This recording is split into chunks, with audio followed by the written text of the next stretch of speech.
Hello, ladies and gentlemen. Today we have for you the final episode of our Pancrase Alive 7 review series. It is the title match between Yuki Kondo and Semmy Schilt. And there is Yuki Kondo in the King of Pancrase belt, unchanged since 1994. The better part of 30 years.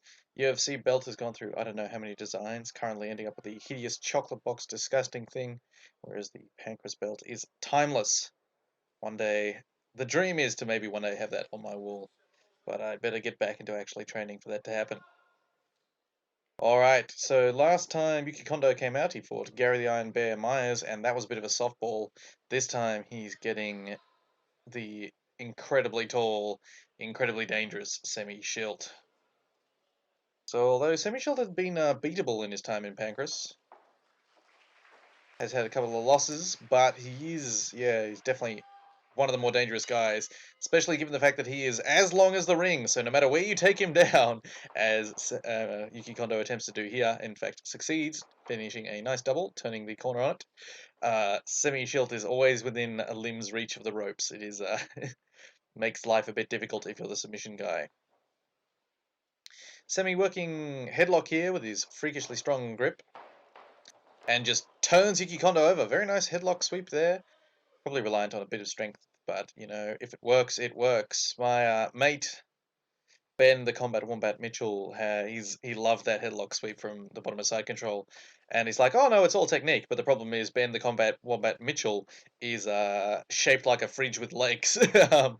Yeah, he's an incredibly strong human being. So him telling me that something is all technique is it's a bit interesting. Might be all technique for him. He might feel like he's not putting any of his significant strength in there, but his putting zero strength in is my putting a lot of strength in. So we got Semmy Schilt just forearm grinding Yuki Kondo here, which is not a fun place to be. After all, he nearly finished Yusuke Fuke with a damn forearm choke. Still grinding those forearms, levering them into the neck of our poor hero here, Yuki Kondo. I say hero because in this David versus Goliath matchup, he is indeed David. And he is a Pancrase guy holding the Pancrase title, and, you know, I like Yuki Kondo. Still fighting today, turned up in really good shape for his last one. I think he won by decision? But yeah, because I remember when he came out against Tenzo Gracie, he just looked old, and then since then he's gotten back in shape. He's turning up on hard hit events as well. Finished a nice sweep there on Semmy Schilt, and now on top, Semmy threatening with the triangle there briefly, but Yuki Kondo's limbs short, levering them back in between the huge amount of space in the legs of Semmy Schilt.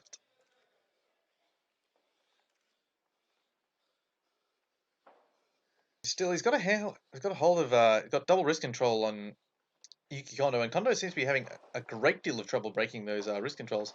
Nearly attempted overhook sweep there by Semmy Schilt, but Kondo just sort of floated straight through to mount a huge amount of space. I was going to say it was going to be difficult to pass Semmy Schilt's guard, because if he can get just a single, like, wrist grip, or yeah, even just a single grip on your wrist that can stuff a guard pass completely, and he can just shove you back to his guard. Not very long ago, I definitely frustrated a guy at ATT. He was trying to run past my guard the entire time, rather than actually engaging and passing. So I just kept grabbing onto his wrist and running in circles. Yuki Kondo getting shoved back to half guard briefly. Semmy Schilt tries to bridge him out, and then Yuki Kondo uses that to pop back into mount. But yeah. So yeah, grips, very important when attempting to pass a guard. Alright, backstanding. Not where you want to be if your name is Yuki Kondo. Kondo could strike, but it's going to be hard as fuck to deal with the length of Schilt. Schilt poured a jab there. Single leg from Kondo. Semmy Schilt using the underhook, trying to turn him over. Kondo trying to pick up the leg here. Be very difficult to get this. You need to get Semmy Schilt off base to get the weight off that leg to pick it up, and it was very difficult. You can see there was a bit of a struggle there from Kondo, but he manages to get it, finishes another single leg. So 2 takedowns and some good ground control time, but he was on the bottom for a little bit there. So insofar, no idea who the judges are going to give it to. Semmy Schilt trying to shove into an arm triangle from the bottom. Kondo tries to pass him out, goes for an armbar, ends up having to breakdance on top of Semmy Schilt in order to keep top control. Otherwise, he was going to end up on his ass. Semmy Schilt manages to pop out the back. Kondo grabs a body lock and returns to top. Semmy Schilt just shoves Kondo nearly all the way off him, but doesn't manage to chase up in the scramble. That's the thing about guys on the bottom. If they're sort of long and strong, they can they can quite often dislodge you, but their scramble's a bit slow. I remember a mate of mine, Jesse Astle, incredibly strong, 6'4" and like 94 kilos of muscle at 16 years of age. Trying to teach him to grapple was fun because he could just throw you off him, but then he wouldn't be there to scramble because he's trying to get control of his gargantuan limbs to chase you down, and you can stay on top. Schilt really trying to dislodge Kondo here. Kondo trying to set up for an armbar. I would not be armbarring Semmy Schilt. I'd be trying to force up the back take or just making life rough for him on the bottom. I think Kondo's done the wise thing of not electing to strike here, as striking on the ground with Semmy Schilt would open up the option for Semmy Schilt to strike on the ground. It's sort of that gentleman's agreement. The striker will sort of generally not do it in Pancrase. But yeah, you don't. If there's someone you don't want hitting you on the ground, it's Semmy Schilt. So he nearly shoved Yuki Kondo into an arm triangle from the bottom of the mount. Like he's got to be insanely powerful for that to occur. That wrist control really stifling the work of Kondo here. Kondo briefly thinking armbar again, gets shoved off because he overcommits to that one, and Kondo manages to bridge up. Forearm chokes here.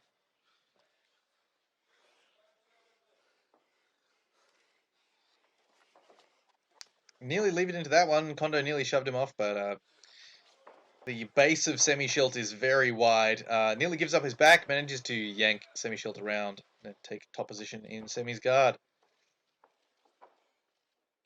Yeah, it's unfortunate for Kondo. Every time he's committed to a submission attack, he's ended up on the bottom, getting the skin of his face shaved off by Semmy Schilt's forearms.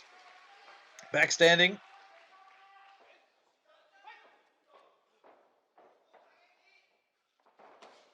Inside low from Semmy Schilt, and Kondo takes advantage, shoots in, gets stopped on that first takedown attempt, but finishes the second. Pops up into top half guard. Nice windshield wiper pass all the way around into top side control. Trying to set up into a hammerlock. It's gonna be. If anything, I'd work chokes on Semmy Schilt and just sort of bother his head the same way he's been bothering Kondo's, because the arm submissions you aren't going to be able to force them. You got to wait until he puts an arm in a position where it's not supposed to be, and then submit it, because just the length and the strength are going to be far too much. See, there it is again. He managed to throw Kondo completely off him, but he's just not there for the scramble because he's got to organize his limbs underneath him to start sort of attacking for takedowns or anything. So he just ends up burning a lot of energy, throwing Kondo off before ending up back on the bottom. Neon belly from Kondo. I like the idea of that briefly. I would have thought that floating control would have served Kondo well, but Kondo seems content to mount Semmy Schilt.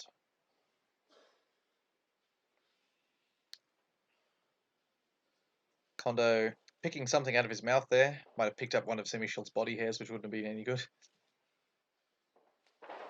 There is powerful bridge from Schilt, but Kondo manages to base out. Maintains mount.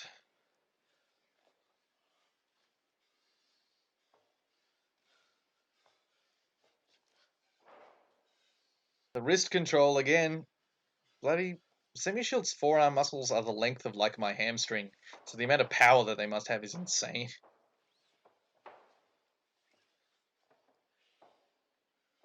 Kondo trying to force those hands down again, but Semmy Schilt just peeling them out. Yeah, it'd be a mystery if you're a shorter man trying to submit Schilt. And Kondo's being smart here because chasing the legs has not worked out well for either Manabu Yamada or Yusuke Fuke.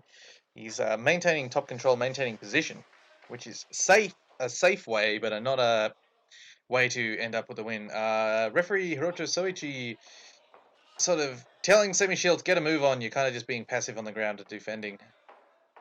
Got a nice front kick into the body of Kondo there and a nice slap. Oh, another nice jamming front kick into the body of Kondo. Kondo gets single leg, uses that to climb up to body lock, but body lock on Semmy Schilt is going to be difficult as all hell because Semmy Schilt can just lean on you slightly and all of a sudden his legs are about 3 meters away. Over under clinch here. Double unders from Kondo, nearly gets the back. Tie clinch from Semmy Schilt, sort of hits a side knee. Single leg, finishes the single leg. Well done, Yuki Kondo. After all, Yuki Kondo can wrestle.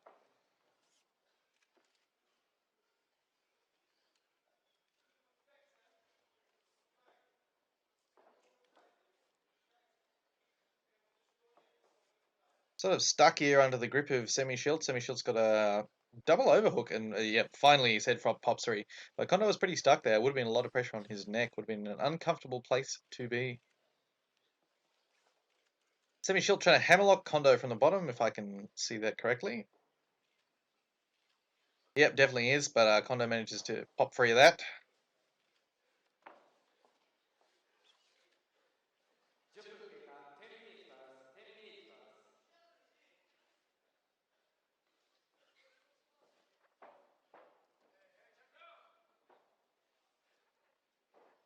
Forearm choke from Kondo. Steps up into Kezukatami. You know what I do? Because Semmy Schilt's got limbs the length of... yeah, I don't know. Sure. Well, freakish giraffe limbs, so he can just stiff arm you away. He can nearly TK his escape. Like, Kezukatami would be good if you could get it all the way secure and get your head low, but the moment he gets enough space to even frame, his frame is, like, long enough to open you up, push your hips so far away that he can sweep easily.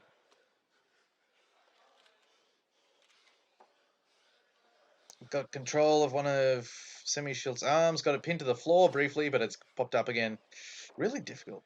Just a rough time for Kondo all round, just trying to get anything going against the gargantuan Schilt. I quite like Schilt's tattoo, that phoenix and or dragon on his arm. Looks pretty cool. That's good from Kondo. I like that. Grinding the elbow and the forearm in the throat of Schilt, making life miserable.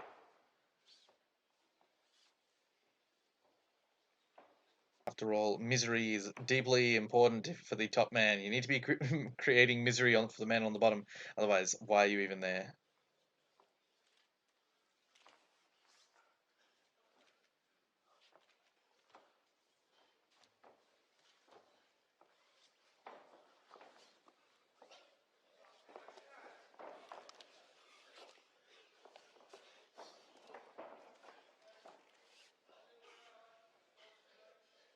Side control. Semmy Schilt trying to shove up into an arm triangle on the wrong side of side control, but it would be a good control. Would stall out Kondo when they've been stood up. Hiroto Soichi's got some glorious pants. I believe I've commented on them before on this event. And look how extremely lean a young Semmy Schilt is. He is just an absolute freak beast in terms of muscle.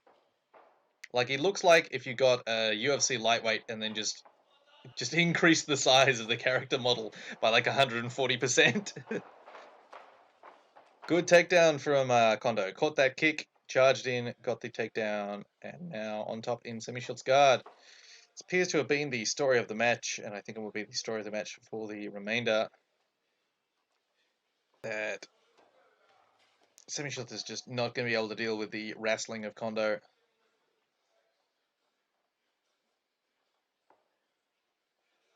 Whether or not Kondo can pass guard here is up for debate. Stands up, standing pass, interesting. Actually, probably better. The further away you can be from those gripping hands of Schilt, the better. Because you can see him grip fighting, like doing all the correct things to peel off the grips, and Semi's just moving with him. Oh, there we go. Times it on the triangle attempt from Semmy Schilt and just scoots past all the way around into side control. Now Semi's just stiff arming up, so he's going to be able to sweep. Kezukatami from Kazura Kezukatami, broken Kezukatami from our man Kondo there. Realizes that he's going to get swept, so he switches back to normal old side control. Trying to keep the hips flat. A control clinic from Yuki Kondo, but I will not say the most exciting fight I've ever seen. In fact, it's not massively enjoyable. I'm definitely going to have to pick up something a lot more violent for our next video to say to the needs of the audience.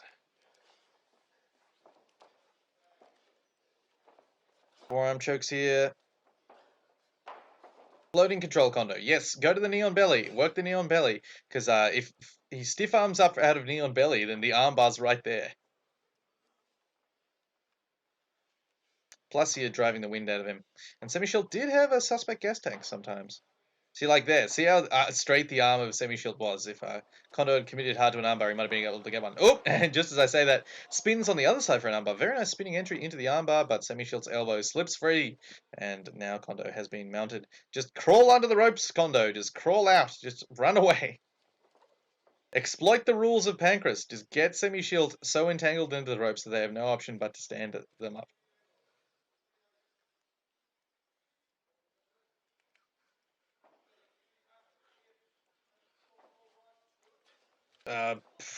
Very powerful bridge from Kondo. Bridges out because Semmy Schilt committed to that Americana, manages to reef his arm free. The Americana is an interesting one because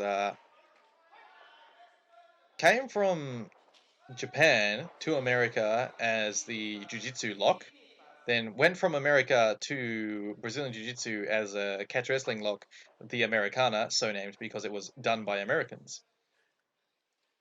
At least that's his my recollection. Spins out from that underhook, nicely done.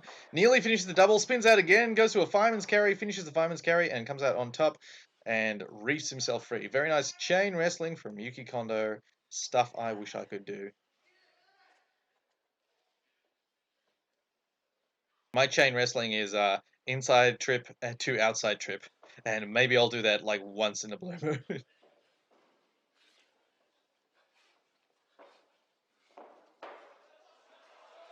Toe hold from just right inside control. Awesome, love it. More of that, Kondo. But Semmy Schilt just yanks him back up to side control. So defends the submission, doesn't escape the position, and still has Yuki Kondo controlling and on top. And the referee says, enough of that, stand up, fuckers.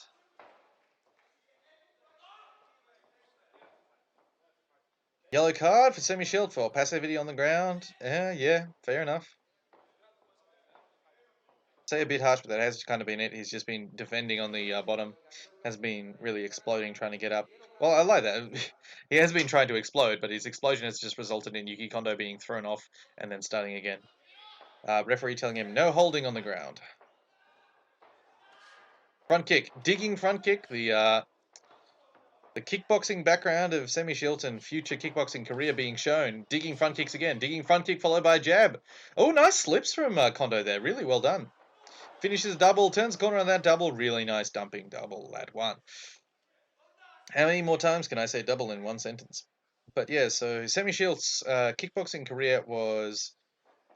He had two incredibly strong weapons. He had his front kick, which wasn't like a teep. It wasn't a pushing front kick. It was a snapping front kick where he'd just dig his toes into people. And then behind the front kick, he'd keep his knee raised. So if anything, if you charged in after the front kick, you'd run onto his knee. And then if you didn't run onto his knee, he'd jab straight away afterwards. And I can't remember who he knocked. I can remember seeing him knocking out people with that as well. But yeah, he knocked out Masaki Satake, and also I believe Yoshihiro Takayama with it in Pride. So if you want to see Semmy Schilt's sick powers of jabbing people until they fall the fuck over, because it's not a jab, it's left straight basically. Yeah, you can watch those two fights. But we saw a little bit of that there in his striking. And then Kondo, of course, managed to chase in after one of those strikes after using some very nice head movement and hit this takedown. And once again, working from on top of Semmy Schilt. Semmy Schilt trying for the sweep there, not really successful.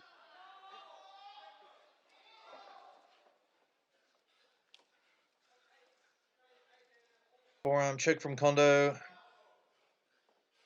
The fucking grip of Semmy Schilt. His forearms must be absolutely full of blood by this point because he's just been holding on to the wrists of Yuki Kondo for this entire match. Kondo trying to flatten one of those arms out, but Semmy Schilt just being able to pull him back with the sheer leverage of his gargantuan spaghetti limbs.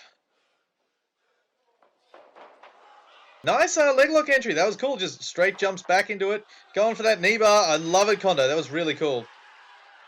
Chasing that knee bar. He's got the leg straight, but I think he's going to be too far close to the knee, because if he's actually hugging Semmy Schilt's foot, like, he must be almost all the way down.